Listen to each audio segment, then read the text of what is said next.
ഓഹരി വിപണിയിൽ ഇന്ന് പ്രതീക്ഷിച്ചതിൽ കൂടുതലൊന്നും സംഭവിച്ചില്ല.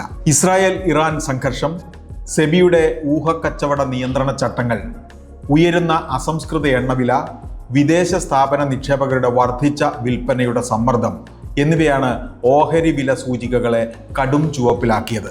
3 ദിവസത്തിനിടയിലെ വീഴ്ച 3%. ജൂണിന് ശേഷം ഏറ്റവും വലിയ വീഴ്ച. സ്വർണ്ണവിലയാകട്ടെ സർവകാല റെക്കോർഡിൽ ഗ്രാമിന് 10 രൂപ വർദ്ധിച്ച് 7110. പരിസ്ഥിതിക്കിണങ്ങുന്ന ഉൽപ്പന്നങ്ങൾ പ്രോത്സാഹിപ്പിക്കാൻ ഭക്ഷണ സാധനങ്ങൾ, സോപ്പ്, അലക്കുപൊടി, സൗന്ദര്യവർദ്ധക വസ്തുക്കൾ, പെയിന്റ് തുടങ്ങി വിവിധ ഉൽപ്പന്നങ്ങളിൽ ഇക്കോ മാർക്ക് ലേബൽ പതിപ്പിക്കുന്ന രീതി കൊണ്ടുവരികയാണ് കേന്ദ്ര സർക്കാർ. വിശദമായ ചട്ടങ്ങൾ ഇതിനായി പരിസ്ഥിതി മന്ത്രാലയം പുറത്തിറക്കി. കൊല്ലം, കോട്ടയം, എറണാകുളം മെമു ഈ മാസം 7 മുതൽ. കൊല്ലം എറണാകുളം പാതയിൽ കോട്ടയം വഴി പുതിയ മെമു ട്രെയിൻ സർവീസ് ഒക്ടോബർ 7 മുതൽ. തിങ്കൾ മുതൽ വെള്ളി വരെയാണ് സർവീസ്.